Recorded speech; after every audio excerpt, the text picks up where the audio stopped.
नमस्कार राजनीति चर्चा को स्वागत करुच्ची मु आशुतोष दास आम सहित आज अच्छा राज्य बीजेपी युव मोर्चार सभापति अभिलाष पंडा श्रीयुक्त पंडा आपन स्वागत। नमस्कार। आपण दल बर्तमान राज्य शासन रे अछि आमे जेमि देखिछु आपण जेबे विरोध रे थिले आपण राज्य सभापति थिले एवं एबे शासन मध्य युव मोर्चार राज्य सभापति अछंती तबे आपण कहिबे आपण दल शासन को आसिया परे कौन एमती कार्य करिछि जहा लोकंक मनरे रहइबो। देखंतु राजनीतिक दल माने जेतबेले निर्वाचन को जाती सेतबेले गोटे निर्वाचन एजेंडा निर्वाचन पूर्व से भोटर मान आगे उपस्थापन करती यही एजेंडा अनुसार राजनीतिक दल माने प्रतिश्रुति दियंती जे आमे जदि निर्वाचित हो क्षमता को ताले काम करिवो किंतु देश रे गला अनेक दशक धरी अनेक वर्ष धरी न अनेक दशक धरी एभला गोटे परंपरा तैयारी होता जे राजनीतिक दल मानकर promise they are made to be broken सेगुड़ा केवल करा जाए जहाँ को परवर्ती समय भंगा जीव अर्थात कौन प्रतिश्रुति पालन करा नहीं किंतु नरेंद्र मोदी जी नेतृत्व में भारतीय जनता पार्टी 2014 रे शासनाधीन होला परे गोटे ए दृष्टिकोण स्पष्ट पार्थक्य देखा मिली जे जो दृष्टिभंगी बा जो नैरेटिव पॉलिटिकल पार्टी एवं तांकर प्रमिजेस को लेकिन निर्वाचन समय तांकर इस्तेहार को लेकिन लोकान को मन में बसी जे निर्वाचन आसला बोली राजनीतिक दल भाषण दौरान परवर्ती समय से पालन करेंगे ना ये प्रकार धारणा रे गोटे व्यापक परिवर्तन आसी मोदी जी जहाँ कही एवं मोदी जी नेतृत्व में जेतबेले भारतीय जनता पार्टी सारा देश रे अनेक गुड़िक राज्य रे सरकार करिछि से राज्य रे मध्य जो अनुरूप सरकार होती से माने दिगरे आगु से प्रकार दृष्टान्तमूलक पदक्षेप नहीं कि जो एक्जिस्टिंग नैरेटिव थिला ताको बदलै ओडिशा रे मोहन माझींकर सरकार 5 वर्ष भितर प्रमुख भाव पूरण करने को थिबा समस्त राजनीतिक प्रतिश्रुति मध्यरु 50% रु अधिक गोटे वर्ष मध्य पूरण करिकी गोटे अनप्रेसिडेंटेड एभला गोटे उदाहरण उपस्थापन करछंती जोटा सारा राज्यवासी को पाई निश्चित रूपे गणतंत्र रे खुशी आणला भलिया विषय मुझे कहबी ताहले 24 घंटा भितर सरकार को पूरी नथिला से समय ओडिशा लोकंकर भावावेग सहित जड़ित थिबा श्रीमंदिर चारिद्वार खोलिबा प्रसंग हो महिला मानू 50,000 टंकार जो सुभद्रा टंका 5,000 लेखे 2 थर वर्ष को 5 वर्ष 50,000 टंकार किस्तिर टंका से दबार आरंभ हो सरकारी क्षेत्र में खाली पड़ता चाकरी पदवी गुड़िक पूरण करने दिगरे सरकारी शिक्षा क्षेत्र में विशेष करिकी जो कॉन्ट्रैक्चुअल जो विभिन्न ग्रेड रो टीचर नियुक्ति होता श्रेणीभुक्त टीचर मानकर नियुक्ति होता शिक्षक मानकर नियुक्ति होता से दिगरे कॉन्ट्रैक्चुअल ग्रेडेशन स्कीमेटिक ये सबू दिगरे गोटे व्यापक रिफॉर्मेशन आने दिगरे हो ठीक सेमिति राष्ट्रीय शिक्षा नीतिर ओडिशा रे लागू करने प्रसंग को लेकिन हो मु एमिति अनेक जिनस को गणई दे पारि जोटा आम सरकार करछंती एवं जोटा ए राज्यर हित दृष्टि केवल लोकों को खुशी होगा पाई नुहे परंतु लोकों को खुशी एवं खुशी बाद रे राज्यर बृहत्तर स्वार्थ एवं हित दृष्टि आवश्यकता थिला एवं आम सरकार ताको करिके देखैछंती तेमु ई सरकार रो गोटे टैगलाइन आज दिन में पाल्टी जे सरकार जहाँ कहे ता करे तेणु आपण देखिथिबे जे नारा हे जाईची जे कथा दे कथा रखिले सरकार कथा दे कथा रखिले मोहन सरकार ये टैगलाइन सहित आम दल बढ़ुची आमे केवल भविष्य स्वप्न नुहे आमे वर्तमान आवश्यकता को पूरण मध्य करू एवं आमर निर्वाचन प्रतिश्रुति आम पई केवल गोटे मियर प्रमिज नुहे परंतु आमर कमिटमेंट आमर प्रतिज्ञा यह आज राज्य रे जनता को मध्य धीरे धीरे बुझा पड़ुची। आज्ञा आपण जेमती कहले रत्नमहाटू आरंभ करिकी माने सुभद्रा योजना जाए विभिन्न आपण बहुत जिंस गणी जहाँ प्रतिश्रुति देइथिले ताहा रखिछंती ଆମେ ଦେଖିଛୁ ଆପଣ ବିଗତ ଦିନରେ ଆପଣ ଏବିଭିପିର ଗୋଟେ ଜାତୀୟ ଏତେ ବଡ଼ ଗୋଟେ ସଂଗଠନର ଗୋଟେ ଜାତୀୟ ସମ୍ପାଦକ ଦାୟିତ୍ୱ ନିର୍ବାହ କରିଛନ୍ତି ଏବଂ ଆପଣ ଛାତ୍ର ଜୀବନ ଗୋଟେ ସଂଗଠକ ଭାବେ ଆପଣଙ୍କର ସୁଖ୍ୟାତି ଅଛି।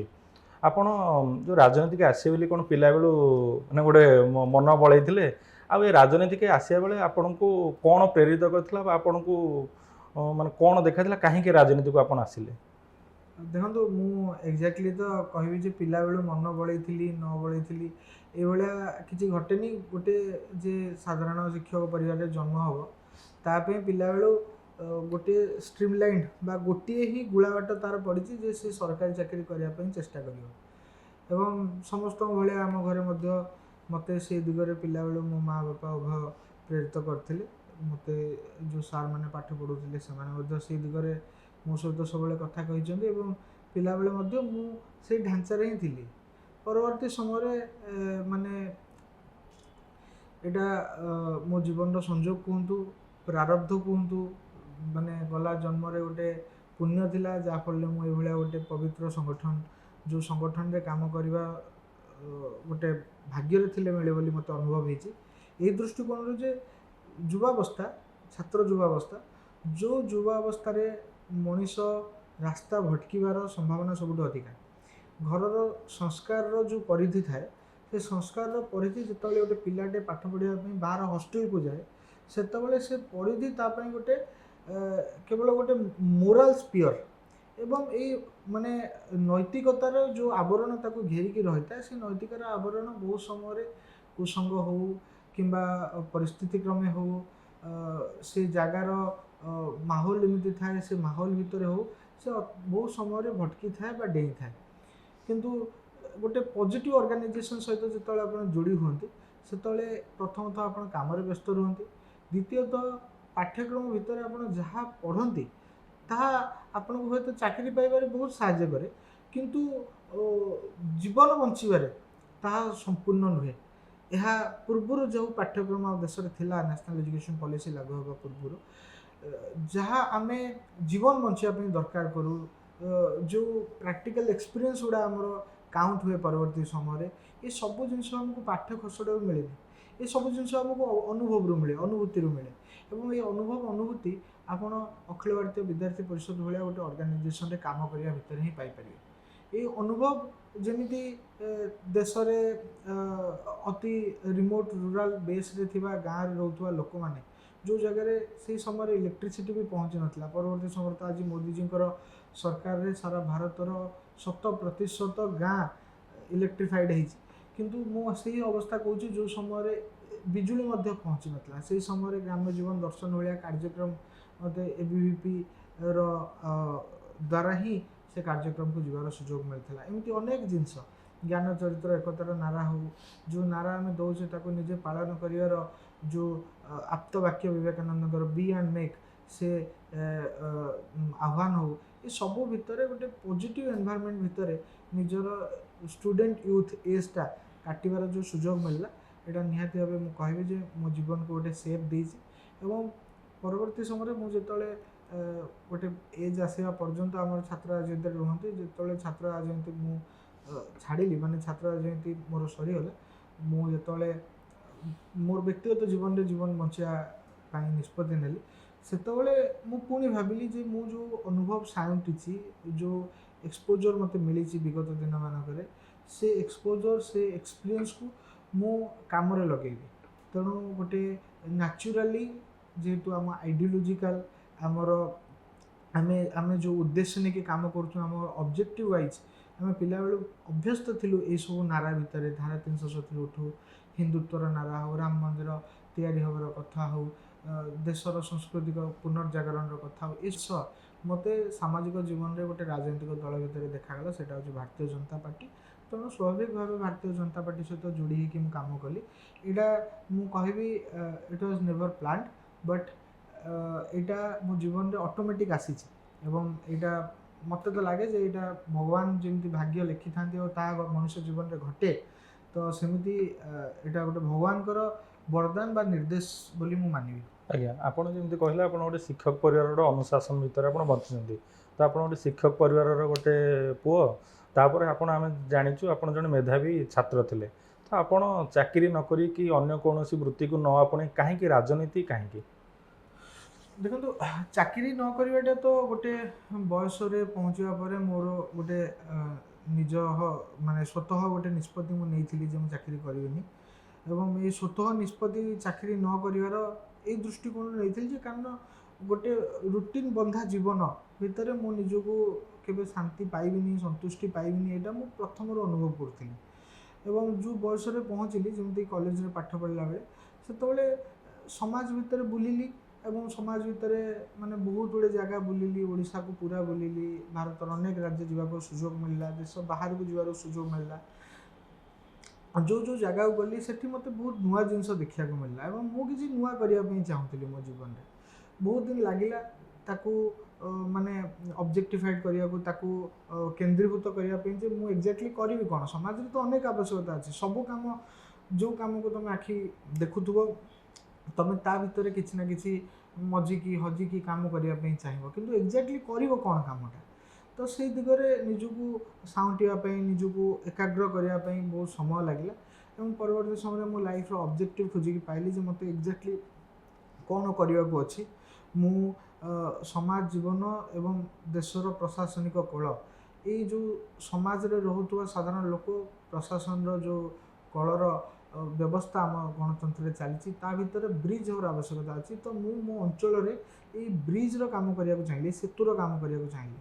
ପ୍ରଶାସନିକ ନିଷ୍ପତ୍ତି, ସରକାରୀ ନିଷ୍ପତ୍ତି ତା ସାଧାରଣ ଲୋକଙ୍କ ପାଖରେ ପହଞ୍ଚି ପାରୁନି। ସାଧାରଣ ଲୋକଟି ତା'ର ମୌଳିକ ଆବଶ୍ୟକତାରୁ ସବୁ ପ୍ରକାର ନିୟମ ଥାଇ ମଧ୍ୟ ବଞ୍ଚିତ ହେଉଛି। ତ ସେଠି କାହାକୁ ଗୋଟେ ସେତୁ ହେବାର ଆବଶ୍ୟକତା ଅଛି, କାହାକୁ ଗୋଟେ ମୁହଁ ଖୋଲି କହିବାର ଆବଶ୍ୟକତା ଅଛି।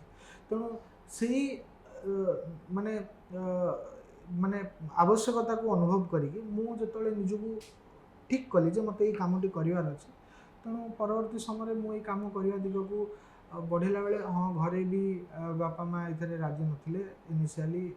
ବାବା ତ ବହୁତ ଦିନ ଧରିକି କଥା ବି ଠିକ୍ ସେ ହେଇନଥିଲେ, ମୁଁ ତ ତାଙ୍କୁ ବହୁତ ଡରୁଥିଲି। ଏବଂ ପରବର୍ତ୍ତୀ ସମୟରେ ମୋ ମା', ଯେହେତୁ ମୁଁ ଗୋଟେ ପୁଅ ଥିଲି ଏବଂ ଯେଉଁମାନେ ଏଇ ଅନୁଭବ ରଖିଥିବେ ଯେ ସେମାନେ ତାଙ୍କ ପାଖରେ ଗୋଟେ ଘରେ ଇମୋସନାଲ୍ କରିକି ବା ଘରେ ନିଜର ଖୁସି ପାଇଁ, ମାଆ ମାନେ ବହୁତ ସମୟରେ ପିଲାମାନଙ୍କ ଖୁସି ପାଇଁ ବହୁତ ଗୁଡ଼ିଏ ଜିନିଷରେ ଏଗ୍ରି ହେଇଯାଆନ୍ତି ଏବଂ ମୋ ପରିସ୍ଥିତିରେ ବି ସେୟା ହେଲା।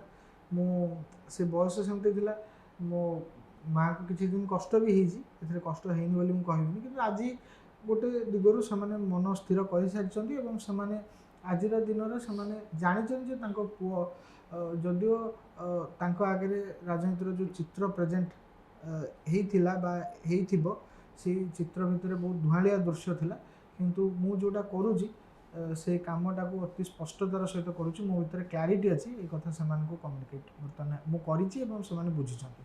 ଆପଣ ଏବେ ଯେମିତି ଟିକେ ପୂର୍ବରୁ କହୁଥିଲେ ଆପଣ ବହୁତ ବିଦେଶ ବୁଲିଛନ୍ତି, ଆମେ ଜାଣିଛୁ ଆପଣ ଭାରତକୁ ବିଭିନ୍ନ ସ୍ଥାନରେ ପ୍ରତିନିଧିତ୍ୱ କରିଛନ୍ତି।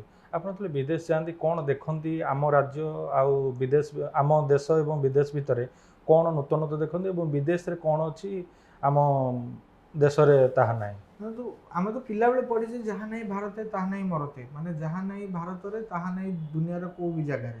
ତେଣୁ ଭାରତରେ ଏମିତି କିଛି ନାହିଁ ଯେଉଁଟା ବିଦେଶରେ ଅଛି ଏବଂ ବିଦେଶରେ ଆଜିର ଦିନରେ ଏମିତି ବହୁତ କିଛି ଜିନିଷ ଅଛି ଯେଉଁଟା ଆମେ ନିଜର ଅତୀତରେ ଛାଡ଼ି ଯାଇଛେ ବା ଯେଉଁଟା ଆମେ ପୁରୁଣା ଦିନରେ ପ୍ରାକ୍ଟିସ୍ କରୁଥିଲେ ଆଉ ଆମଠୁ ସେଇଟା ସେମାନେ ଭଡ଼ା ସୂତ୍ରରେ କେବେ ନା କେବେ ପାଇଛନ୍ତି ବା ଦାନ ସୂତ୍ରରେ ନେଇଛନ୍ତି ଏବଂ ସେମାନେ ସେଇଟାକୁ ସଞ୍ଚୟ କରିଛନ୍ତି ଏବଂ ଆମେ ଆଜି ସେଇଟାକୁ ପଛରେ ପକାଇ ଦେଇଛେ। ଏଇଭଳିଆ ମଧ୍ୟ ବହୁତ ଗୁଡ଼ିଏ ଜିନିଷ ଅଛି। ଫର୍ ଏକ୍ଜାମ୍ପଲ୍ ମୁଁ କହୁଛି, ମୁଁ ନ୍ୟୁଜିଲାଣ୍ଡର ମାଉରି କମ୍ୟୁନିଟି ସହିତ ମିଶିଲି। ମାଉରିର ଲିଡର ଯିଏ ଥିଲେ ସେ ବହୁତ ୟୁଥଫୁଲ୍ ଏବଂ ତାଙ୍କ ଭିତରେ ବହୁତ ପ୍ରତିଭା ଥିଲା। ସେ ଅକଲାଣ୍ଡ ୟୁନିଭର୍ସିଟିର ଷ୍ଟୁଡେଣ୍ଟ ଥିଲେ, ତ ଫାଇନାନ୍ସ ପଢ଼ୁଥିଲେ ସେଠି। ମୋତେ ଗୋଟେ ସମୟରେ ତାଙ୍କର ମୋର ଡିସ୍କସନ୍ ବେଳେ ସେ କହିଲେ ଯେ ସେ ବାମପନ୍ଥୀ ବିଚାରରେ ବିଶ୍ୱାସ ରଖନ୍ତି। ମୁଁ ତାଙ୍କୁ କହିଲି କିନ୍ତୁ ତୁମେ ତୁମ ସଂସ୍କୃତି ପାଇଁ, ତୁମ କଲଚର୍ ପାଇଁ ଏତେ ପଜେସିଭ୍, ଆଉ ତୁମେ ମାଉରି କଲଚର୍କୁ ମାନେ ରିଫ୍ଲେକ୍ଟ କରିବା ପାଇଁ ଚାହୁଁଛ, ମାଉରିମାନଙ୍କ ସ୍ୱର ହେଉଛ, ପାକେଆ ମାଉରି, ଏ ପ୍ରକାର ତାଙ୍କର ଡିଷ୍ଟିଂସନ୍ ଅଛି, ଯେଉଁମାନେ ଗୋରା ହେଇଥାନ୍ତି, ତାକୁ ସେମାନେ ପାକିଆ କହନ୍ତି, ଯେଉଁମାନେ ଅରିଜିନାଲ ବା ସେଠିକାର ମୂଳ ବାସିନ୍ଦା, ସେମାନେ ସବୁ ଟ୍ରାଇବାଲ ମିଶିକି ନିଜକୁ ମାଉରୀ, ଯଦିଓ ମାଉରୀ ଗୋଟେ ଅଲଗା ଟ୍ରାଇବ୍, କିନ୍ତୁ ସମସ୍ତେ ଆଜିର ଦିନରେ ନିଜକୁ ମାଉରୀ ବୋଲି ସେଠି ସଂଜ୍ଞା ଭିତ୍ତି କରୁଛନ୍ତି। ତେଣୁ ସେଇ ଦୃଷ୍ଟିକୋଣରୁ ମୁଁ ଯେତେବେଳେ ତାଙ୍କୁ ପଚାରିଲି, ତାପରେ ମୋତେ ବୁଝା ପଡ଼ିଲା, ମୁଁ ଆପଣଙ୍କୁ କହୁଛି ଏଇଟା 10-11 ବର୍ଷ ତଳର କଥା, ସେଇ ସମୟରେ ମୋତେ ବୁଝା ପଡ଼ିଲା ଯେ ଦେଶ ବାହାରେ ଯେଉଁ କମ୍ୟୁନିଷ୍ଟ ମାନେ ଅଛନ୍ତି, ସେମାନେ ସମସ୍ତେ ନିଜ ସଂସ୍କୃତିକୁ ନେଇକି ଗର୍ବିତ।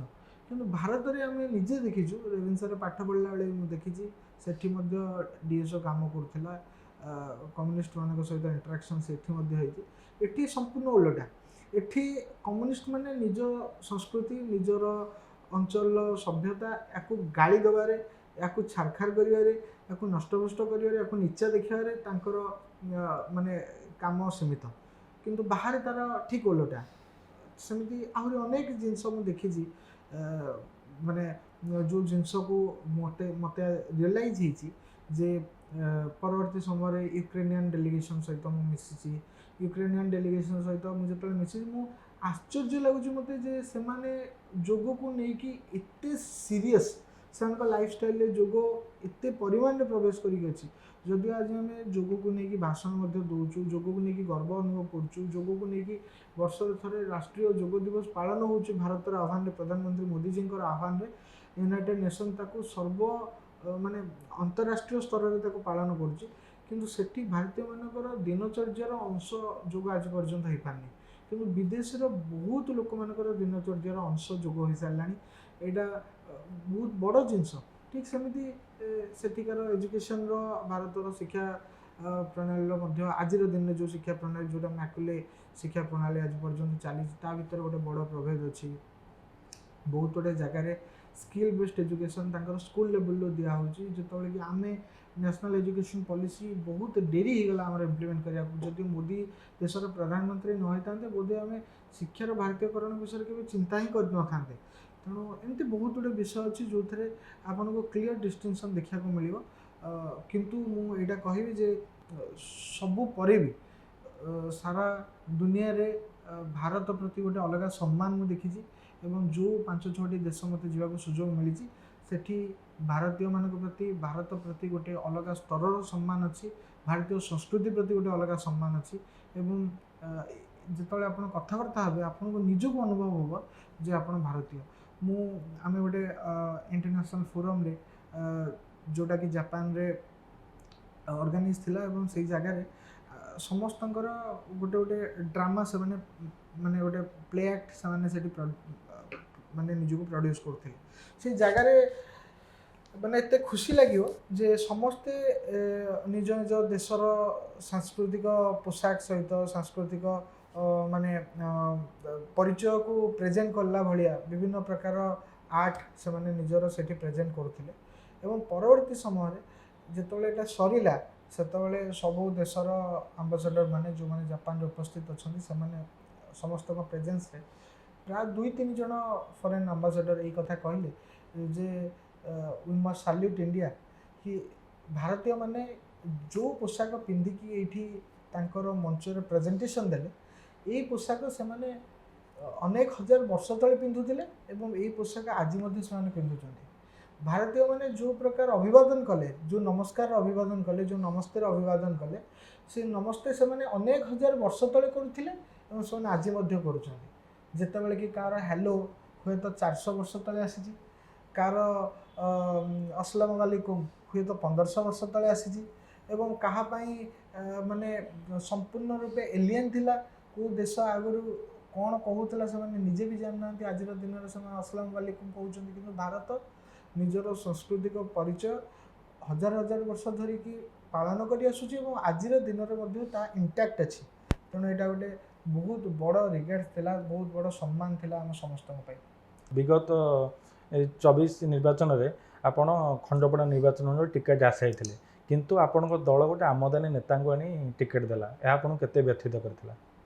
देखो आमदानी ये शब्द सब तो मीडिया द्वारा कॉइन होता शब्द, दल रे जी आसिक जॉइन कले से दलर कार्यकर्ता, एवं भारतीय जनता पार्टी जो शीर्ष नेतृत्व यहाँ क्लीयर कर बीजेपी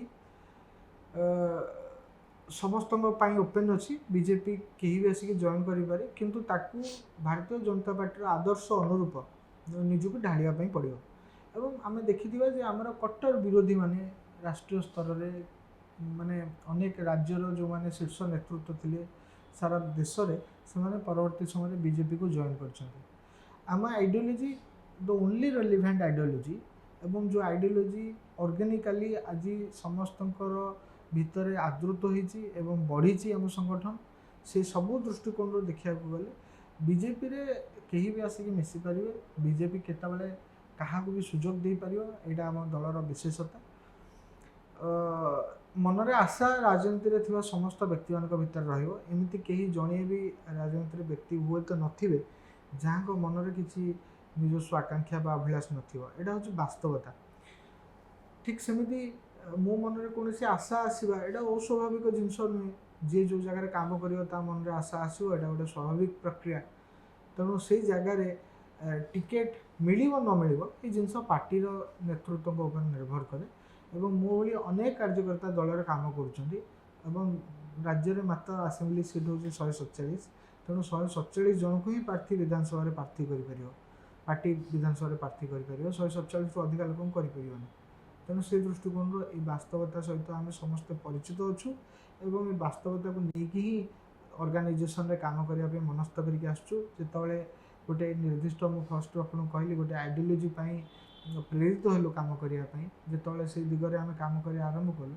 से जीवन ऑब्जेक्टिव या नहीं जे केवल जीवन में एमएलए ही हम यहाँ ही जीवन ऑब्जेक्टिव गोटे ब्रॉडर ऑब्जेक्टिव नहीं काम करूँ देशर भल हेले खुशी लगुच समाज भल हेले खुशी लगुच जो मुद्दा को आम के सड़क में ठिया नारा देकी हटेवाई इम्प्लीमेंट होगापी नारा दौलू से मुद्दा जो इम्प्लीमेंट हो धारा 370 हटो न हटो बोली मोर टीचर मान सहित अनेक थर जुक्ति कर सोशल मीडिया अनेक सांग साथी एम सहित माने जुक्ति होती धारा 370 हटिला से दिन ठू खुशी मो पे कौन अच्छे माने जहाँ हुआ जन्म राम का मंदिर वही बनाएंगे ये प्रकार नारा आम दौलू से मंदिर जो ठिया हो आज मंदिर को लक्ष लक्ष तीर्थयात्री जाऊँच सारा विश्व आज देखुचे भारत 500 वर्षर पराधीनतार मुक्ति पाइला सांस्कृतिक माने पराधीनतार मुक्ति पाइला एवं मंदिर राम मंदिर जहाँ 1528 आज को केते 100 वर्ष तले आप अनुमान करूँ से मंदिर आज पुनः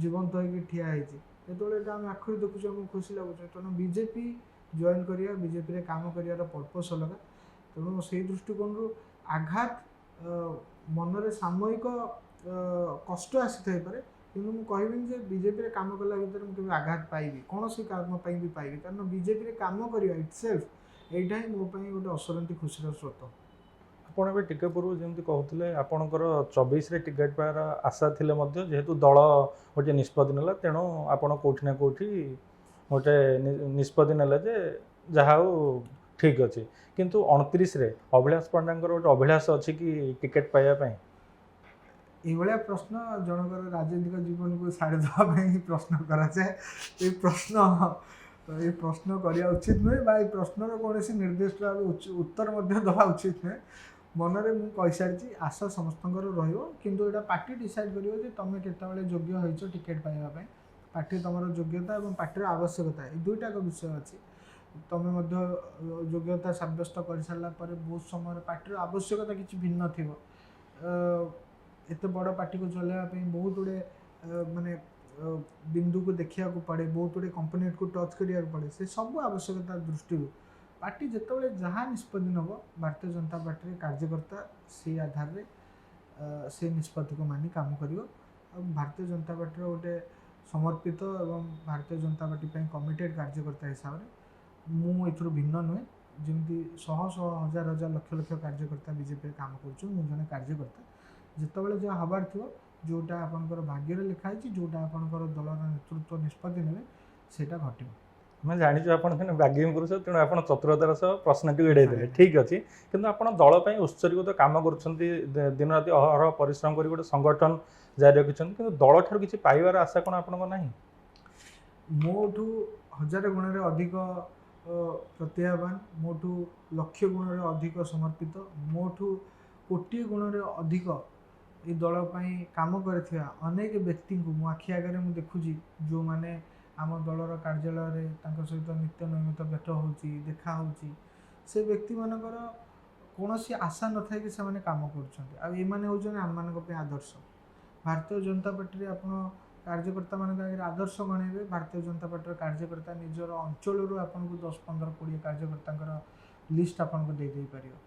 କେବଳ ଆମର ରାଷ୍ଟ୍ରୀୟ ନେତୃତ୍ୱମାନେ ନୁହନ୍ତି, ଆମ ରାଷ୍ଟ୍ରୀୟ ନେତୃତ୍ୱମାନଙ୍କ ସହିତ ଏମିତି ଅନେକ କାର୍ଯ୍ୟକର୍ତ୍ତା ଅଛନ୍ତି ଯେଉଁମାନେ ବଡ଼ ପଦପଦବୀରେ ନାହାନ୍ତି, ଯେଉଁମାନଙ୍କୁ ଦଳ ବହୁତ ଦାୟିତ୍ୱ ଦେଇଛି ଆଜି ପର୍ଯ୍ୟନ୍ତ, ରାଜ୍ୟସ୍ତରୀୟ ରାଷ୍ଟ୍ରୀୟ ସ୍ତର ଦାୟିତ୍ୱ ସେମାନେ ନେଇଯାଇଛନ୍ତି। ସେମିତି ବି ନୁହେଁ, ସେ କାର୍ଯ୍ୟକର୍ତ୍ତାମାନେ କିନ୍ତୁ ନିଜର କାମ କରିବାର ଇଚ୍ଛା ଶକ୍ତି, ନିଜ କାମ କରିବା ପାଇଁ ତାଙ୍କ ମନରେ ଥିବା କମିଟମେଣ୍ଟ, ସେଇ ଆଧାରରେ ଅନ୍ୟ କାର୍ଯ୍ୟକର୍ତ୍ତାମାନଙ୍କ ଆଗରେ ନିଜକୁ ଗୋଟେ ରୋଲ୍ ମଡ଼େଲ୍ ହିସାବରେ ଏଷ୍ଟାବ୍ଲିଶ୍ କରିଛନ୍ତି।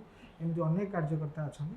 ତେଣୁ ଏଥିରେ ବିଜେପିରେ ଏଇଟା କୌଣସି ଗୋଟେ ଅବାସ୍ତବ ନୁହେଁ। ବିଜେପିରେ ଏଇଟା ଗୋଟେ ବହୁତ ସାଧାରଣ କଥା ଯେ ଏଠି କାର୍ଯ୍ୟକର୍ତ୍ତା ଦେଶ ଏବଂ ସମାଜର ଆବଶ୍ୟକତା ପାଇଁ ଆମ ଦଳ କାମ କରୁଛି। ଆମ ଦଳ ଗଣତାନ୍ତ୍ରିକ ବିଧି ବ୍ୟବସ୍ଥା ଭିତରେ ଆମ ସମାଜର ବହୁତ ଗୁଡ଼ିଏ ଆବଶ୍ୟକତା ଅଛି, ଯେଉଁଟାକୁ ପୂରଣ କରିବା ପାଇଁ ହେଲେ ଆମକୁ ଇଲେକ୍ସନ୍ ଜିତିବାକୁ ପଡ଼ିବ, ବିଭିନ୍ନ ପଲିସି ତିଆରି କରିବାକୁ ପଡ଼ିବ। ସେ ଦିଗରେ ଆମ ଦଳ କାମ କରୁଛି ଏବଂ ଆମେ ସେଇ ଆଧାରରେ ଏଇ ଦଳ ସହିତ ଯୋଡ଼ି ହୋଇ କାମ କରୁଛୁ। ଏବେ ରାଜନୀତିରୁ ଆମେ ଆସିବା ଆପଣ ବ୍ୟକ୍ତିଗତ ପ୍ରଶ୍ନ ପାଇଁ। ଆପଣ ଆମେ ଯେତେବେଳେ ଦେଖୁ ଆପଣ ବିଭିନ୍ନ ସମୟରେ ସଂଗଠନ କାମରେ ବ୍ୟସ୍ତ ଥାନ୍ତି, ଆପଣ ପରିବାରକୁ କେତେବେଳେ ସମୟ ଦିଅନ୍ତି? ପରିବାର ତ ଜାଣିଛି ଯେ ଆମେ ସଂଗଠନର ଦାୟିତ୍ୱରେ ଅଛେ, ତେଣୁ ଦାୟିତ୍ୱ ସଂଗଠନର ଯେତେବେଳେ ସଂଗଠନ ଦେଉଛି, ସଂଗଠନ ପାଖରେ ତ ଆହୁରି ବହୁତ ଜଣ ଥିଲେ। ସଂଗଠନ ଆପଣଙ୍କୁ କାହିଁକି ଦାୟିତ୍ୱ ଦେବ? ଆପଣଙ୍କୁ ସଂଗଠନ ପାଇଁ କାମ କରିବାକୁ ପଡ଼ିବ। ସେଥିପାଇଁ ତ ସଂଗଠନ ଆପଣଙ୍କୁ ଯେତେବେଳେ ଦାୟିତ୍ୱ ଦେଉଛି, ସେତେବେଳେ ଏଇ ଇମ୍ପ୍ଲାଏଡ୍ ଲାଇନ୍ ଅଛି ଯେ ଆପଣଙ୍କୁ ସେ ରେସ୍ପନ୍ସିବିଲିଟିଟା, ସେ ଆକାଉଣ୍ଟେବିଲିଟିଟା କେହି କୁହନ୍ତୁ ବା ନ କୁହନ୍ତୁ ନିଜ ପାଖରେ ଫିକ୍ସ କରିବାକୁ ପଡ଼ିବ। ତେଣୁ ଆପଣଙ୍କୁ ସେ ଦାୟିତ୍ୱ ନେଇକି କାମ କରିବାକୁ ପଡ଼ିବ। ଆଉ ଯେତେବେଳେ ଏତେ ବଡ଼ ପରିବାର, ବିଜେପି ବି ମୋର ପରିବାର, ମୋ ସଂଗଠନ ମୋର ପରିବାର, ତେଣୁ ଏତେ ବଡ଼ ପରିବାର, ଏତେ ସଦସ୍ୟଙ୍କର ପରିବାର ଏଠି ଅଛି, ସେତେବେଳେ ଘରର ଯେଉଁ 3-4 ଜଣଙ୍କର ପରିବାର, ସେ ପରିବାର ସେମାନେ ମଧ୍ୟ ବୁଝିଛନ୍ତି। ସେମାନେ ମୁଁ 15-16 ବର୍ଷ ହେଇଗଲାଣି ଆମ ସଂଗଠନ ଭିତରେ ରହିକି କାମ କରୁଛୁ। ସମସ୍ତେ ମୋ ପରିବାର ସହିତ ଜଡ଼ିତ ଏବଂ ମୋ ପରିବାରରେ ମଧ୍ୟ ଆମ ଚାରିପାଖରେ କାମ କରୁଥିବା ଅନେକ କାର୍ଯ୍ୟକର୍ତ୍ତାଙ୍କ ସହିତ ଜଡ଼ିତ। ଆମ ଘରୁ ମୋତେ ବହୁତ କମ୍ ଫୋନ୍ ଆସେ। ମୋ ସାଙ୍ଗସାଥି ବା ଯେଉଁମାନେ ଆମ ସଂଗଠନରେ ମିଶିକି କାମ କରନ୍ତି ସେମାନଙ୍କୁ ଫୋନ୍ ଆସେ।